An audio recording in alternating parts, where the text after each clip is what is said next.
paz do Senhor, irmãos. Vamos dar início ao nosso culto nesta noite, muito agradável, uma noite tranquila.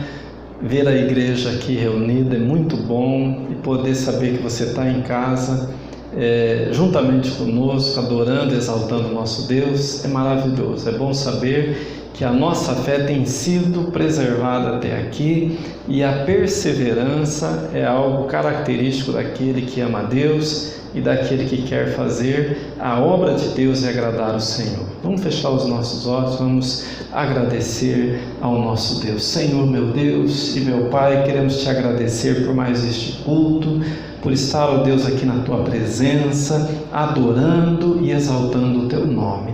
Eu te louvo, ó Deus, e te agradeço pela presença, pela vida de cada irmão, de cada irmã que subiu para a tua casa nesta noite, e assim, ó Deus, a gente poder aqui nesta comunhão bonita, gostosa, te adorar e te exaltar. Venha, ó Deus, abençoar aqueles que estão ouvindo, aqueles que estão assistindo. Pai querido, que o teu poder alcance onde estiver esta pessoa. Se existe, ó Deus, algum espírito contrário, existe algum demônio agindo, nós declaramos agora a derrota deste inimigo, declaramos, ó Pai, esta casa agora abençoada, esta vida cheia da tua presença. Fala conosco nesta noite, recebe o nosso culto, a nossa adoração, pois assim o fazemos no nome precioso de Jesus. Amém. E graças a Deus, vamos adorar o Senhor.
Amém. Adorar a Deus é muito bom e esses cânticos fazem com que a gente se prepare para esse momento que é tão importante também, que é o momento da palavra. É o momento que o Senhor Ele vai estar trazendo para nós aqui uma revelação, vai estar trazendo para nós aqui o alimento que é tão necessário para as nossas almas, não é verdade? Dá um abraço aí no teu irmão, né? Mesmo que de longe, saúda ele com a paz do Senhor Jesus. Amém. Glória a Deus, graças a Deus. Vamos abrindo aí as nossas Bíblias em Apocalipse, capítulo de número 3. Apocalipse, capítulo 3 e o verso de número 21. Nós vamos ler então Apocalipse 3, 21. Diz assim a palavra do Senhor: ao que vencer, dar-lhe-ei assentar-se comigo no meu trono, assim como eu venci e me assentei com meu Pai no seu trono. Vou ler mais uma vez para ficar bem gravado aí na tua mente, no teu coração, né? Ao que vencer, dar-lhe-ei assentar-se comigo no meu trono, assim como eu venci e me assentei com meu Pai no meu trono. Amém? Glória a Deus, graças a Deus. Vamos nos assentar, né? A igreja pode estar se assentando. Nós estamos então aí nesse culto de adoração, né? Esse culto de louvor, de agradecimento a Deus, em especial por essa semana que a gente está encerrando o ano. É motivo ainda da gente agradecer mais a Deus ainda por todas as bênçãos que Ele derramou nas nossas vidas durante esse ano e está derramando ainda. Aquele que chegou até aqui com a fé avivada, com a fé viva, tem que dar graças a Deus, não é verdade? Porque foi um ano muito difícil, um ano muito complicado, muitas pessoas esfriaram na fé, muitas pessoas se afastaram da casa de Deus, muitos não aguentaram, desfaleceram pelo caminho, não conseguiram perseverar para vencer esse momento de pandemia, esse momento difícil, que não só a nossa cidade está passando, mas todo mundo, né? Isso está no mundo inteiro. É uma luta para todos os governos, todas as pessoas de todas as nações. E a palavra do Senhor, ela vem nos mostrar nesta noite que o próprio Senhor Jesus, ele disse, olha, ao que vencer. Então significa que não serão todos que vão vencer. Alguns vencerão e outros perderão. Alguns continuarão, mas outros vão desfalecer pelo caminho. É isso que a palavra aqui ela está dizendo, e Jesus ele está dizendo assim, olha, ao vencedor, aquele que vencer. Você vai ver isso na Bíblia repetidas vezes, principalmente aqui no livro de Apocalipse, Jesus ele falando, aquele que vencer, ao vencedor, porque nessa caminhada, muitos vão desanimar. Nessa caminhada é preciso perseverar, e é exatamente sobre isso que eu quero falar com você nesta noite. A perseverança é algo que precisa estar na nossa vida, não só na questão da fé, mas em todas as áreas. Todas as áreas da nossa vida, se a gente quer alcançar o objetivo, nós temos que perseverar. E a perseverança, ela é uma característica do vencedor. A perseverança, ela é daquele que luta e não desanima, é daquele que não entrega, não joga a toalha, mas permanece firme na presença do Senhor. Esse que persevera, esse que insiste, este que continua na presença de Deus, este vai herdar a vida eterna, vai morar para sempre com o Cordeiro, não é verdade? Esse vai estar nesse rol aqui, nessa relação que o próprio Senhor Jesus disse. Então, ao vencedor, os troféus, né? Ao vencedor o troféu, ao vencedor o prêmio da salvação, da vida eterna na presença do nosso Deus, né? Agora eu te pergunto, é fácil perseverar? não é fácil. Por que não é fácil perseverar? Porque ao longo do caminho vão surgindo os contratempos, vão surgindo os inimigos de Deus, vão surgindo os obstáculos, e é preciso que a gente então seja determinado, é preciso que a gente então não desista na nossa caminhada, mas que a gente possa perseverar, que a gente possa insistir, continuar na presença do nosso Deus. É uma causa nobre? É uma causa que vale a pena? Vale muito a pena. Aliás, é o mais importante na nossa vida, é a nossa alma. Jesus disse assim, olha, a alma de um homem vale mais que o mundo inteiro. Então, nós não estamos falando aqui de um emprego, não estamos falando aqui de uma causa terrena, mas nós estamos falando aqui de algo muito especial, muito importante, muito valioso, que transcende a nossa vida aqui neste mundo, que vai além das fronteiras da nossa existência e vai refletir então na vida eterna. Para viver essa vida eterna é preciso perseverar na presença de Deus, porque o próprio Jesus disse, olha, nós vamos enfrentar dificuldade nesse mundo, nós vamos ter lutas, mas ao vencedor dar-lhe-ei a coroa da vida. Amém? Todos os vencedores, pode aplaudir, glorificar. Aleluia. Glória a Deus. Graças a Deus.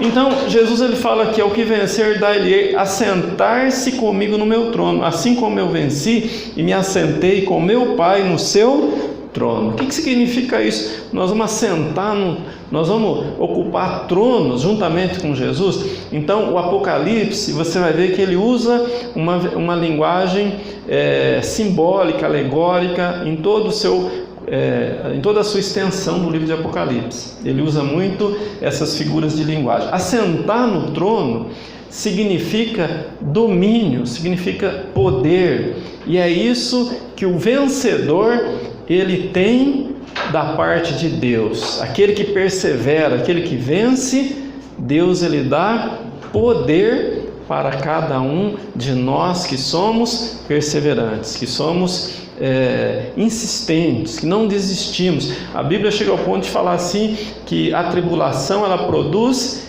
esperança, e a esperança produz perseverança, e a perseverança produz o quê? Experiência. Olha aí, quer ser experiente na obra de Deus? Persevera, porque a perseverança produz experiência. Como que é isso? Você está passando por uma luta, um problema, e aí você não desiste da fé, você não desiste de Deus, você insiste em orar, você insiste em buscar a Deus. O que você ganha com isso? Você ganha experiência, não é verdade? Olha que importante, né? Às vezes a pessoa quer ter experiência, mas ela não quer passar por dissabores, por lutas. A experiência ela vem quando nós perseveramos. Quem tem mais tempo de igreja aqui sabe disso. A caminhada não é fácil. Há uma luta que nós enfrentamos todos os dias. Há um inimigo invisível trabalhando contra. O mundo conspira contra a nossa fé. O inimigo trabalha incessantemente para desanimar a gente na nossa caminhada.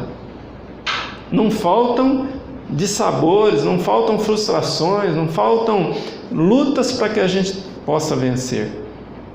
Mas qual é a nossa expectativa? É uma expectativa de derrota ou é uma expectativa de vitória? É uma expectativa de frustração ou é uma expectativa de realização? É uma expectativa de vitória. Não é verdade? Porque a nossa luta aqui, ela é passageira. Nós estamos aqui peregrinando, estamos aqui de passagem. Um dia tudo isso vai terminar. Um dia o Senhor vai soar a trombeta e buscar a sua igreja. Um dia o Senhor vai chamar os escolhidos, aqueles que são salvos, para o encontro com Ele nos ares. Olha que bênção! Mas e se isso não acontecer na minha geração? eu vou adentrar os portais eternos, eu vou passar para a eternidade, mas eu não vou estar só. Os anjos do Senhor vão me acompanhar até as moradas eternas. Os portais da glória se abrirão para mim, para você, que somos salvos, que temos a presença viva e poderosa do Espírito Santo. Não é verdade? Você que tem Jesus, você está salvo. Se você passar para a eternidade agora, o Senhor vai estar recebendo você na glória, não é verdade? Não há por que a gente ficar frustrado, não há por que a gente temer. A expectativa para aquele que está na presença de Deus é boa, é ótima, porque nós não esperamos nada nesta vida, nós não esperamos nada eternamente nesta vida. O que nós esperamos é a eterna morada com o nosso Deus, para cear as bodas do Cordeiro e viver com Ele para toda a eternidade, num lugar onde não tem mais pranto, mais morte, mais dor, e dos nossos olhos serão enxugadas todas as lágrimas, não é verdade? Não haverá mais dor, não haverá mais sofrimento, vamos viver para sempre. A morte já não existe mais, o envelhecimento já não existe mais, vamos viver com corpos jovens, saudáveis, viçosos na presença do nosso Deus. Amém? Quem crê pode aplaudir o Senhor. Glória a Deus. Glória a Deus. Glória a Deus. Mas nesta caminhada nós encontramos as coisas que querem atrapalhar a nossa vida com Deus. E abra a tua Bíblia lá em Lucas capítulo de número 8. Lucas capítulo 8 e o verso 11 em diante, né? Lucas 8, 11 em diante. Olha que interessante aqui o que Jesus nos ensinou neste texto aqui, olha. Lucas, o evangelista segundo o evangelista Lucas, capítulo 8 e o verso 11, ele diz assim, ó: esta é a parábola, a semente é a palavra de Deus. Os que estão à beira do caminho são os que ouvem, depois vem o diabo, tira-lhes do coração a palavra, para que não se salvem crendo. Os que estão sobre pedras são os que, ouvindo a palavra, a recebem com alegria, mas como não têm raiz, apenas creem por algum tempo, e na hora da provação se desviam. Ao que caiu entre espinhos são os que ouviram, e com o passar dos dias são sufocados com os cuidados, riquezas e deleites da vida, e seus frutos não chegam a amadurecer. Ao que caiu em boa terra são os que, ouvindo a palavra, a retêm num coração honesto e bom e dão fruto com perseverança. Diga assim comigo: fruto com perseverança. Mais uma vez, fruto com perseverança. Olha que interessante, a pessoa pode frutificar, mas não ser perseverante. Você viu aqui? Tem 3 classes aqui de pessoas que receberam a palavra, ouviram a palavra, mas que não perseveraram. Por quê? Esses 3 grupos de pessoas aqui são as pessoas que estão no mundo, as pessoas que estão vivendo em todos os tempos, em todas as épocas, assim como viveu na época de Jesus, está vivendo hoje também. São pessoas que Jesus disse, olha, o semeador saiu a semear e ele foi lançando a semente.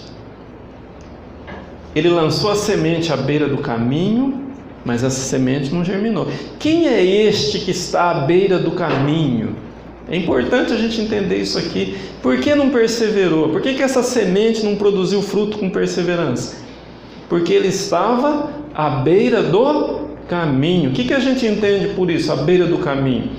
Não está envolvido com as coisas de Deus, não está interessado em se envolver, se inteirar com as coisas de Deus. Está à beira do caminho, está à distância, olhando, contemplando, vendo como que é, mas não quer entregar a sua vida, não quer comprometimento. E a palavra do Senhor ela ensina, para ter uma vida com Deus tem que ter aliança. Deus não flerta com ninguém, Deus não fica apenas na admiração de alguém. Não existe isso na fé. Não existe uma vida cristã bem-sucedida para aquele que está apenas à beira do caminho. A palavra de Deus, ela ensina que tem que ter envolvimento, é uma entrega de vida. Nós entregamos a nossa vida ao Senhor para que Ele tome conta, para que Ele reine, para que Ele seja Senhor e Salvador das nossas vidas. A vida já não pertence mais para nós. Como disse o apóstolo Paulo, já não sou eu mais quem vivo, mas Cristo vive em mim. Então, já não somos mais nós que vivemos, agora é o Senhor que vive em nós. O que significa isso? Que a minha vontade agora, ela é secundária. A vontade de Deus é prioridade na minha vida. Então eu preciso valorizar isso, eu preciso pensar nisso, eu preciso viver dessa forma, que o Senhor, Ele ocupe o primeiro lugar na minha vida. Tudo que eu vou fazer em qualquer área da minha vida, Deus, Ele precisa ocupar o primeiro lugar. Ele é que determina qual atitude que eu devo tomar, qual decisão, qual escolha que eu tenho que fazer, porque já não sou eu mais que mando, é Ele que manda. Viver o reino de Deus, perseverar na presença de Deus, precisa ter envolvimento, precisa ter aliança com Deus, não é verdade? Precisa, em outras palavras, ser casado com Cristo. Por isso que a igreja, ela é a noiva do Cordeiro. Jesus vem buscar quem? A noiva. A noiva tem o que com o noivo? Aliança, compromisso, não é verdade? Quem é de Deus, é de Deus. Quem não é de Deus, não é de Deus. Às vezes a pessoa, ela quer ser de Deus e ela quer ser do mundo também. Às vezes a pessoa, ela quer andar com o pé em duas canoas, não dá certo. Uma hora ela cai. Não tem como a pessoa resistir. Aquele que está na igreja, aquele que é de Deus, ele precisa se envolver com as coisas de Deus, ele precisa viver intensamente a sua fé. Não vai ter perseverança, não vai ter vitória para aquele que está vivendo uma fé mais ou menos, para aquele que quer viver com Deus de uma forma descomprometida. Não existe isso. A Bíblia ensina que a igreja e Cristo é como o casamento, a esposa e o marido, não é verdade? Qual esposa que quer dividir o marido com outra? E vice-versa, ninguém quer isso, não é verdade? Deus, Ele é exclusivista. A Bíblia fala que o Espírito, Ele arde em ciúmes por nós. Ele quer a nossa vida com exclusividade. Nós não podemos estar divididos. Nós temos que estar por inteiro na presença de Deus, adorando Ele, glorificando a Ele, dando o melhor para Ele, fazendo dele verdadeiramente o nosso Deus, o nosso Senhor e o nosso Salvador. Amém? Quem entendeu pode aplaudir o Senhor. Glória a Deus. Graças a Deus. Graças a Deus. Então, veja no verso 11 que a semente, ela foi lançada. Semente é a palavra de Deus, mas ela foi lançada para uma pessoa que estava à beira do caminho. O que acontece com aquele que recebe a semente, mas não quer compromisso com Deus? O diabo, vem o diabo e tira-lhes do coração a palavra para que não se salvem crendo. Olha aí, meu irmão. Aquele que não quer envolvimento com a obra de Deus, aquele que não quer se entregar mesmo de verdade, o diabo, ele vem e ele retira. A pessoa não persevera, a pessoa desanima pelo caminho, a pessoa, ela abandona, não é verdade? Mas a segunda classe de pessoas que está no verso aqui de número 13, né? Os que estão sobre pedras são os que, ouvindo a palavra, recebem com alegria, mas como não tem raiz, apenas creem por algum tempo e na hora da provação se desviam. Olha aí.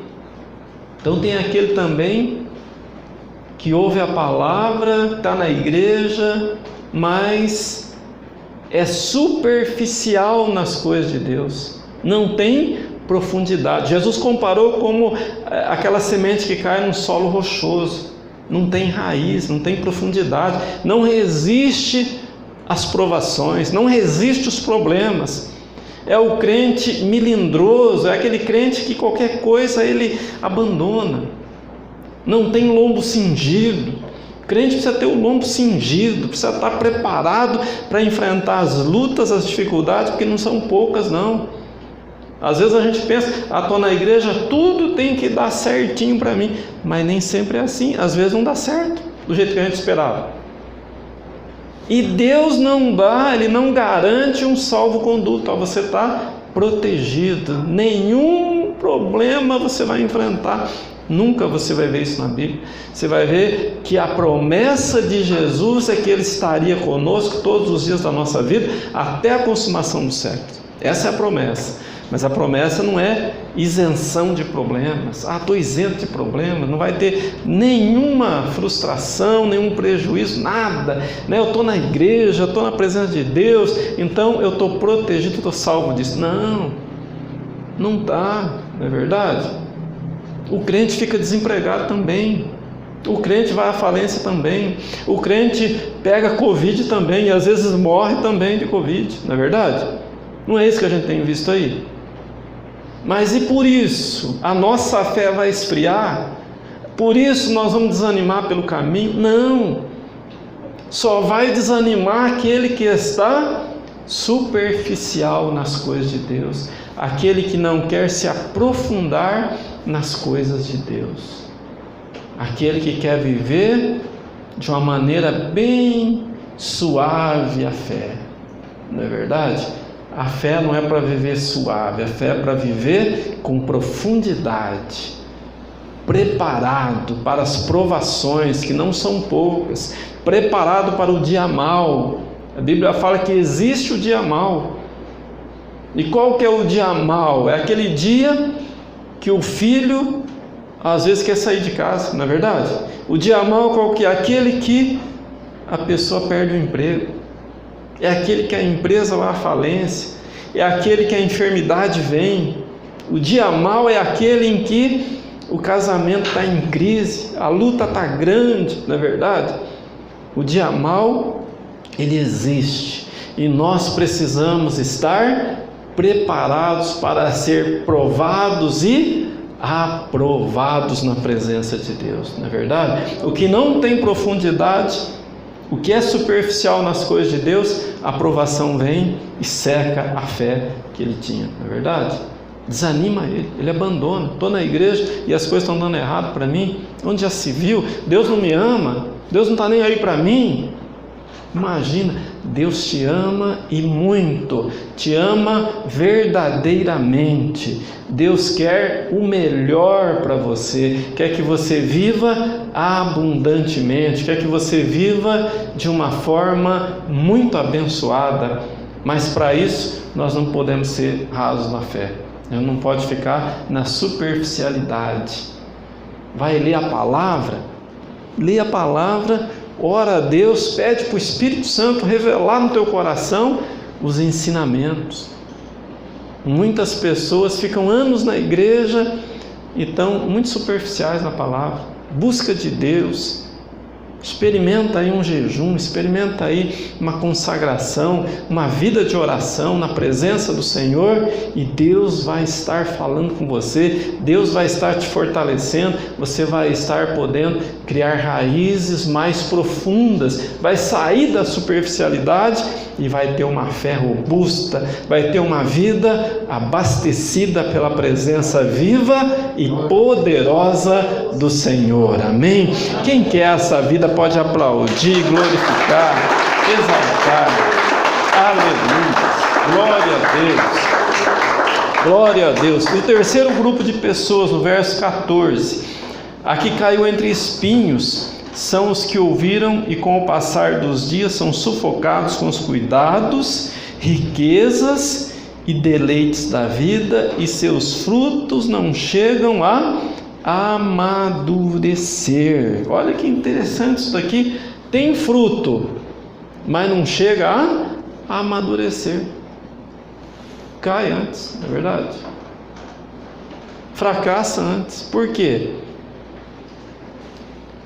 Porque a hora que vai enfrentar a dificuldade, o problema, a pessoa está fraca, não é verdade? Ela está enfraquecida. A hora que a luz do mundo brilha, a pessoa volta a sua atenção para as riquezas, os cuidados dessa vida, os deleites dessa vida, e as coisas de Deus ficam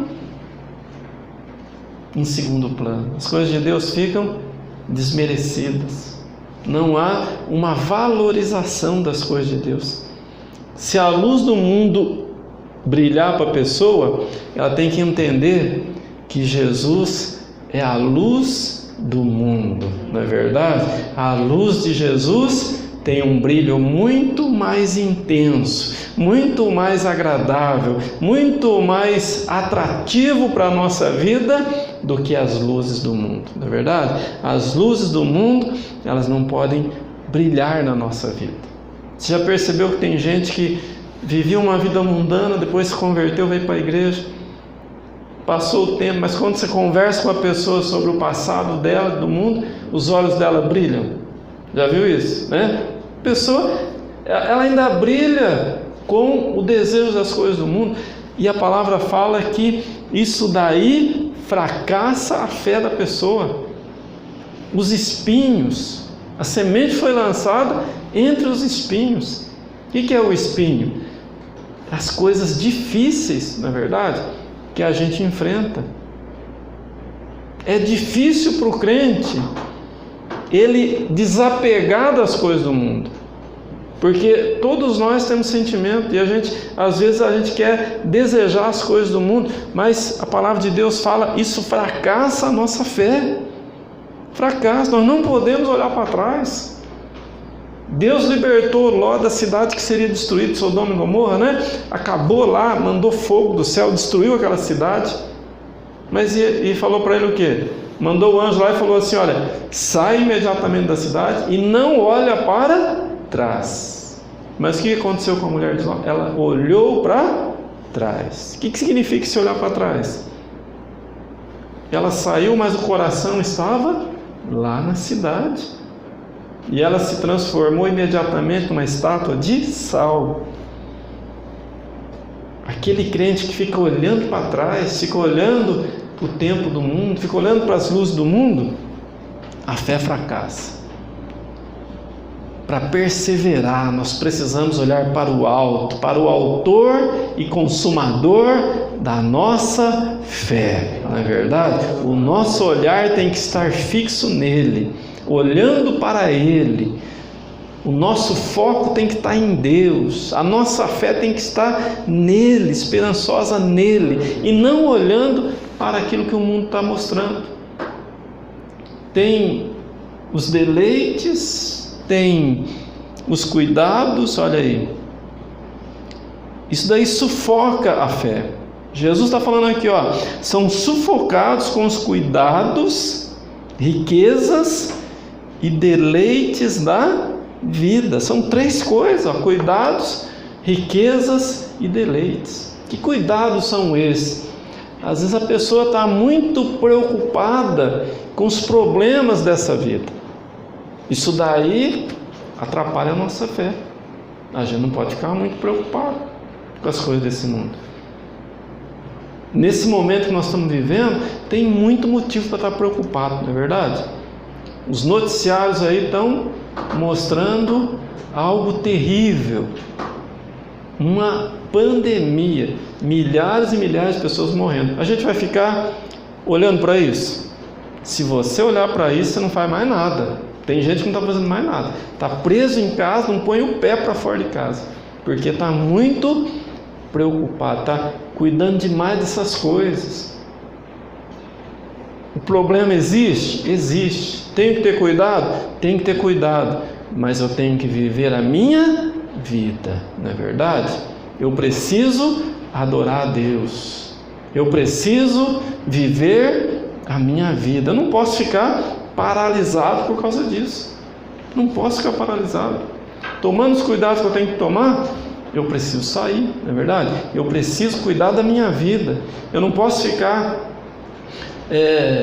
acuado diante de um problema e ficar completamente paralisado porque existe esse mal. Não, existe o mal, mas existe o poder de Deus que é muito superior. A nossa fé, ela não é apenas para as coisas que são fáceis, são para as coisas difíceis também, principalmente para as coisas difíceis. Se existe aí enfermidades, a nossa fé, ela está acima das enfermidades. E a minha confiança ela tem que estar tão firme em Deus, a ponto de saber, Deus tem propósito para a minha vida. Ele tem toda a história da minha vida nas suas mãos. Ninguém vai morrer na véspera. Todo mundo morre no dia que Deus estabeleceu para morrer, não é verdade? Deus tem um plano para nós. A Bíblia fala que antes da gente nascer, a nossa substância estava ainda sem forma. E Deus já tinha escrito e determinado todos os dias da nossa vida, não é verdade? Será que Deus não contou com essa pandemia lá, quando ele... Claro que ele sabia, né? Sabia de todas as coisas, sabe de todas as coisas.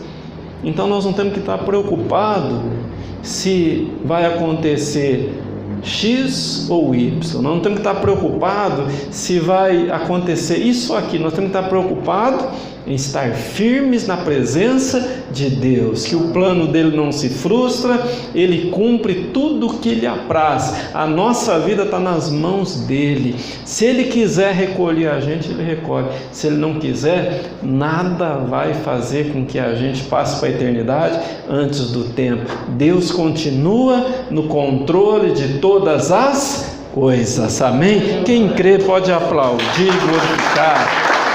Aleluia, glória a Deus, graças a Deus. Mas aí vem o quarto grupo de pessoas, que é o que nós estamos nele. Versículo 15: aqui caiu em boa terra, são os que, ouvindo a palavra, a retêm num coração que honesto e bom, e dão fruto com perseverança. Esse daqui sim, não só dá fruto e o fruto aborta, cai antes do tempo, não, mas dá fruto com perseverança. Essa é a igreja do Deus vivo. Esse é aquele que Jesus se referiu lá no texto que nós lemos na abertura, né, em Apocalipse 3. Ao que vencer, dar-lhe-ei a sentar comigo no meu trono, assim como eu venci e me assentei no trono do meu Deus. Não é verdade? É assim, meu irmão. Você só vai ter domínio, você só vai vencer quando você perseverar na presença de Deus. Não ir a trancos e barrancos, não, sabe, vivendo assim de qualquer jeito, não, vivendo com certeza, vivendo na convicção que o nosso Deus, Ele é forte, Ele é poderoso, Ele é o Deus que cura, Ele é o Deus que sara, Ele é o Deus que liberta, Ele é poderoso para fazer da nossa vida abençoada, não é verdade? Então o Senhor Jesus está dizendo, vá sentar comigo no meu trono. O que significa isso? Autoridade, poder. Você pode dominar sobre as circunstâncias, dominar sobre o medo. Quanta gente está com medo, com pânico hoje, por causa desses problemas, né? Mas aquele que é de Deus, ele vive para agradar a Deus, não é verdade?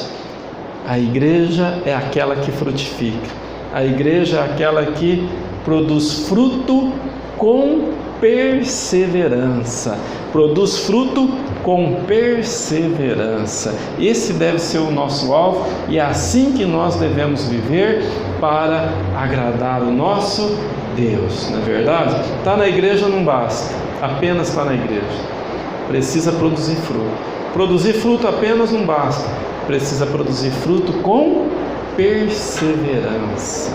Você pode estar na igreja há 30, 40, 50 anos, mas se você desviar, for para a eternidade, Jesus voltar, acabou. 50 anos servindo a Deus não valeu de nada, porque você não perseverou. Você não perseverou. Precisa perseverar na presença de Deus. Perseverar significa vencer as lutas, vencer os desafios. A hora que aquela coisa desagradável vem, a hora que você fica chateado com alguma coisa, aborrecido com alguma coisa, você supera, você vence, e a tua fé é preservada. Você vence e o teu amor a Deus continua o mesmo, intacto. Você persevera, você continua adorando a Deus e o Senhor continua abençoando a tua vida. Amém? Todo aquele que persevera é o vencedor. Todo aquele que vencer é porque perseverou durante toda a sua caminhada, não é verdade? Ao vencedor dar-lhe-ei sentar-se comigo no meu trono. Então, que a igreja seja essa vencedora, que na verdade né? Você é mais do que vencedor, diz a palavra, né? Por todas estas coisas, somos mais do que vencedores. Amém? Vamos nos colocar em pé. Quero estar orando pela tua vida. Glória a Deus. Para você que às vezes pensou em desistir, às vezes você se sentiu tão chateado, tão aborrecido, que pensou até em abandonar a fé, abandonar a igreja, com os teus olhos fechados. Senhor meu Deus e meu Pai, essa palavra é muito importante para as nossas vidas, ó Deus. Esta palavra veio abrir o nosso entendimento para as coisas que de fato são importantes para nós, ó Deus. E às vezes a gente não dá tanta importância. Às vezes a gente dá mais importância para o que alguém falou e desagradou o nosso coração. Às vezes a gente fica tão aborrecido que não para pensar que cada provação que vem, ó Deus, é uma grande oportunidade de ser aprovado, de adquirir experiências contigo, de viver, ó Deus, na tua presença cada dia mais, para te adorar, para te glorificar. A tua igreja sempre caminhou assim, Senhor. Desde os apóstolos, a luta era grande, as ameaças eram muitas, mas nem por isso houve o desânimo, nem por isso abandonaram a fé, pelo contrário, permaneceram ainda mais firmes na tua presença. Assim também é a tua igreja hoje, ó Deus, a igreja que persevera, a igreja que vai subir no arrebatamento, é a igreja vencedora, meu Pai. Eu coloco diante de ti a vida deste homem, desta mulher, que às vezes, ó Pai, pensou até em desistir, pensou até em abandonar, mas que nesta noite o teu poder entrou, ó Pai. Teu poder está neste coração, despertando, ó Deus, para uma vida viva contigo, uma vida de fé, ó Deus, uma vida de esperança, uma vida de superação, vencendo as lutas e vencendo, ó Deus, os ataques do diabo, das trevas, e glorificando o teu nome, ó Pai. Em nome de Jesus eu te peço que todo espírito contrário à tua obra seja derrotado na vida dessa pessoa. Todo levante das trevas agora seja, ó Deus, neutralizado pelo teu poder, que a tua igreja caminhe firme, fortalecida, estabelecida, ó Pai. Que essa pessoa agora estabeleça esse alvo, viver pela fé, viver para te agradar, viver fazendo a tua vontade em todo o tempo, sempre perseverando e perseverando, para no final receber a coroa de glória, reservada para aqueles que são vencedores. No nome de Jesus, assim eu te peço, assim eu te agradeço, e todos que creem, digam comigo amém. Pode aplaudir, glorificar. Aleluia. Glória a Deus. Glória a Deus. Graças a Deus. Graças a Deus. Não desanime, não fique preocupado, com medo, em pânico. Creia que Deus é poderoso. Quando o medo vier, persevera na oração. Quando você sentir que a tua fé está se esfriando, persevera no jejum. Quando você perceber que você está ficando desanimado para vir para os cultos, não perca nenhum culto. Venha para a igreja adorar a Deus. Venha para a igreja receber esse poder que somente Deus pode te dar. É um tempo que a gente está vendo a igreja um pouco desanimada. Não só aqui, mas em todo lugar é assim. As pessoas estão muito preocupadas. E esse isolamento, esse afastamento está trazendo esse efeito colateral. Mas aqueles que são de Deus estão despertados para essa realidade, né? Que é adorar e glorificar o nosso Deus, perseverando na oração, perseverando na consagração, perseverando na comunhão com o nosso Deus. Amém? Glória a Deus. É bom, a causa é nobre, vale a pena, vale a pena. Vamos lutar com as armas de Deus e vamos vencer no nome de Jesus. Amém? Glória a Deus. Posso ouvir um amém bem forte? Amém? Glória a Deus. Graças a Deus. Erga as tuas mãos para o alto. Receba a bênção. Poderoso Deus e amado Pai, eu te glorifico, Pai, te exalto por esse culto tão maravilhoso, tão gostoso estar aqui na tua presença, Senhor. Pai, despede agora o teu povo em paz para os seus lares. Que a graça do nosso Senhor e Salvador Jesus Cristo, o grande e eterno amor de Deus o Pai e as doces e meigas consolações do teu Espírito esteja com toda a tua igreja e todos aqueles que creem, digam comigo amém. Pode aplaudir, glorificar. Aleluia. Glória a Deus. Graças a Deus. Graças a Deus. Graças a Deus. Dá um abraço no teu irmão, diga para ele: foi muito bom adorar a Deus contigo aqui, meu irmão. Deus abençoe, vão em paz, em nome de Jesus.